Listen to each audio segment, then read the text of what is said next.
Radar Paulista apresenta Momento o Inédito Viável, com Emerson Wesley Dias.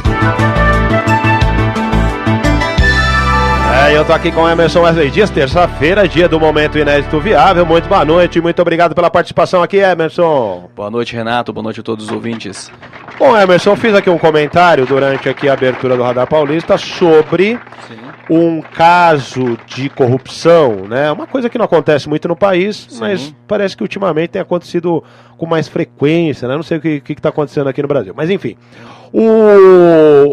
O lobista Fernando Baiano disse que entregou no escritório do presidente da Câmara, Eduardo Cunha, o valor. Depois você vai comentar o seu inédito viável. Mas antes de você comentar, por isso que eu estou abrindo aqui, porque eu fiz esse comentário e tal.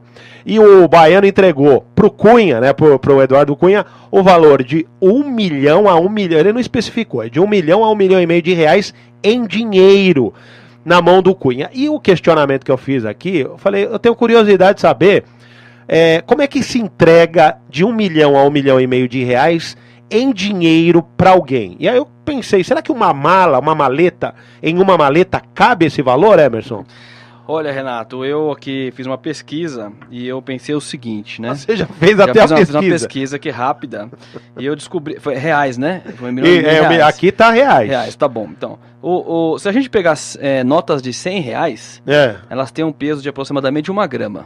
Tá. Então, 100 reais, 1 milhão e meio, vai dar aí mais ou menos 15 mil notas. 15 mil notas. 15 mil notas, ou seja, 15 mil gramas. Certo. 15 mil gramas para chegar em quilos, são 15 quilos. 15 quilos. Quando a gente vai viajar aqui voo nacional, o limite de bagagem é 23 quilos a certo. Mala. Então, é possível fazer cabe, inclusive viajar com dentro de uma mala com um milhãozinho e tal. 15 quilos de dinheiro. Dá pra fazer uma boa viagem, inclusive. Dá pra fazer bastante churrasco, né? 15 quilos. Então... Agora, se você for lá no pessoal de Minas ou do Paraná, talvez eles vão dar outra resposta, né? Porque 1 milhão e meio depende da safra do tamanho do sabugo, né? Porque dependendo do tamanho do sabugo, não vai caber numa mala, né? Você precisa de várias malas, ainda mais se o milho estiver seco, né? Então, olha, e vai sabugo, hein? Exatamente. E vai sabugo, e eu diria mais, já que você falou em Curitiba, né? É lá que as coisas acontecem, inclusive dizem que a República é lá, né? A República é lá. Nunca antes na história desse país, Curitiba foi tão falada. Foi a República.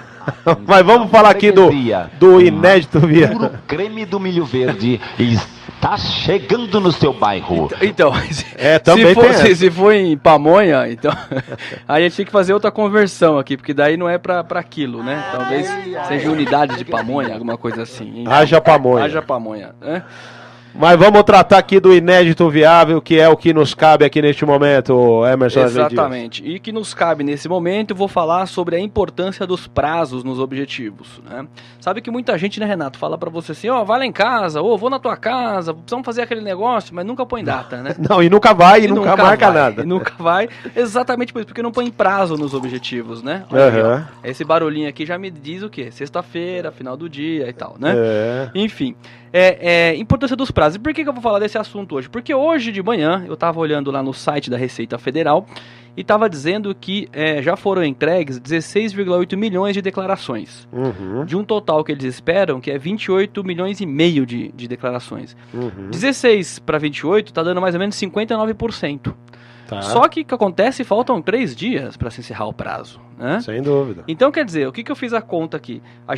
Os brasileiros entregaram 59% das receitas, das declarações, né? Ainda tem 41% pendente e faltam só 3 dias. Se a gente considerar o prazo que foi quando a Receita liberou o programa, que foi 25 de março, e você podia entregar a partir do dia 1º, você está falando aí de ou 64 dias ou 59 dias de prazo, né? Para entregar. Bom, então, fazendo uma média, vamos falar que tem 61 dias aí de prazo para você entregar essa declaração. Se faltam 3, só falta 5% do prazo. É verdade. E você tem ainda 41% do trabalho a ser feito.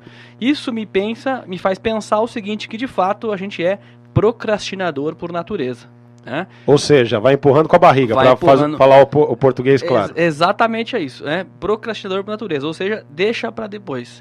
Porque se a gente tivesse pensado que tem 60 dias, Se a gente tivesse se organizado, né, e estaria cada dia fazendo levantando um documento, né, colhendo uma informação, tirando uma dúvida que você tenha de repente para fazer a sua declaração, e aí você teria aí 60 dias para se organizar. Só que veja o que acontece, 41% ainda não entregou e só faltam 3 dias. Vai ser aquele Deus nos acuda, com certeza sexta-feira, para conseguir cumprir isso.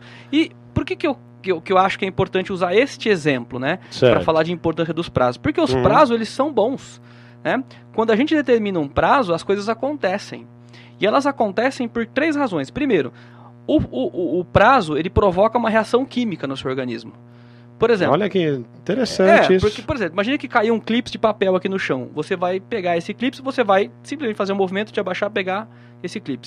Mas se você tivesse que pegar um saco de cimento de 50 quilos, você se prepararia para fazer uma força para puxar 50 quilos, né, no braço. Sem dúvida. Então, quer dizer, o prazo funciona mais ou menos com a mesma coisa. Quando você sabe que tem um prazo, ele já te provoca que você sabe que tem que se organizar para entregar aquilo. É mais ou menos... você sabe a força, como você diz. Quer dizer, a força, no caso, ela cabe aí em várias situações. Exatamente, né? Exatamente. Né? Eu sei que eu preciso entregar naquele prazo, então eu preciso me organizar, né? Então, o meu corpo reage em relação àquele prazo que eu sei que eu preciso fazer a minha obrigação. Certo. O segundo ponto importante é que quando você tem um prazo, ele faz ser um desafio criativo. Porque se você fala, bom, tenho bastante prazo ou tenho pouco prazo, você vai se organizar e você vai achar criatividade para fazê-lo. Ou porque você vai colocar numa ordem de prioridade que, depois eu faço esse, agora eu faço esse mais urgente.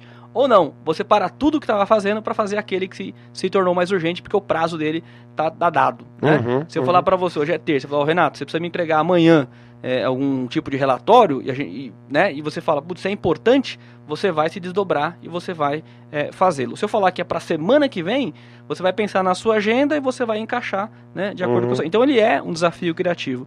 E por último, quando você tem um prazo, ele ajuda você a manter o foco no objetivo. Quando eu falo, olha, eu vou visitar o meu amigo nas férias de julho, eu vou sair de São Paulo dia 13 de julho. Então, quer dizer, eu mantenho o foco. Quando alguém me fala assim, Emerson, você pode fazer uma palestra aqui no dia 14? Eu falo, não posso. Porque eu já me comprometi com um prazo lá em julho, eu já sei que ele tá. Então eu tô focado naquele objetivo. Então, quando você põe prazo nas coisas, elas acontecem. E elas te dão, então, alguns benefícios. E por isso que é importante a gente sempre ter prazo. Imagina se a Receita Federal não colocasse prazo para entregar as declarações. Não, ninguém entregava nunca. Ninguém entregava nunca. Agora, o importante é esse prazo também, né, Emerson, no sentido das pessoas também anotarem, né? Sim. Porque você acabou de dizer, dia 15 do mês que vem, mas aí você fala isso pro seu amigo. Eu acho que é bacana as pessoas que, ou no celular, ou tem a agenda lá que escreve, né? Para realmente cumprir o que você está dizendo, né, Emerson? Sim. Porque às vezes a pessoa fala, eu vou, e às vezes a impressão que dá é que ela está colocando um prazo, Isso. né? Mas que dá a entender depois que ninguém fala mais nada e a coisa some, né? Não se compromete. Não se compromete. Não se compromete.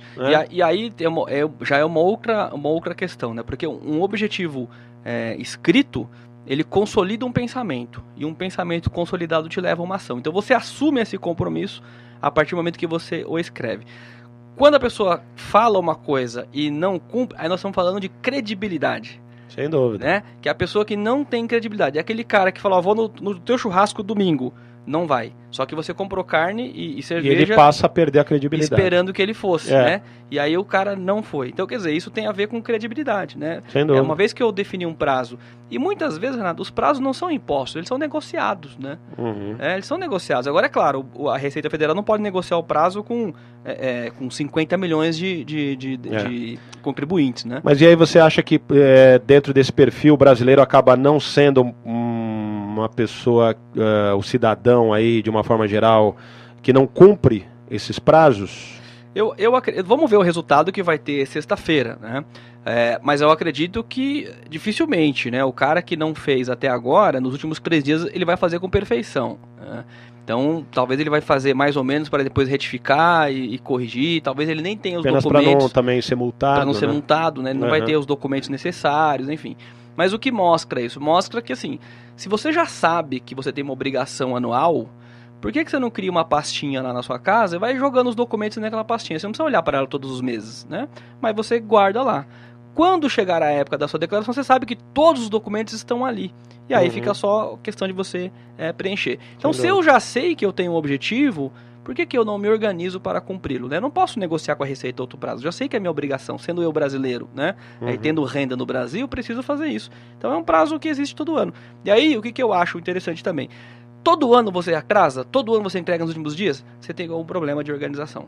Porque se você não aprende ano a ano a se organizar, você não tá de fato. Porque também não adianta ficar falando todo ano, não, a receita, eu não aguento mais isso, então tem que fazer, não tem jeito. Obrigação. Né? Tem que fazer. Exatamente. E tem frase aí pra finalizar o papo? Tem uma frase aqui que é um clássico, né, das frases, né? Não deixe para amanhã o que você pode fazer hoje. Essa encaixa certinho mesmo. E outra, se falar isso na sexta-feira, então, nem pensar.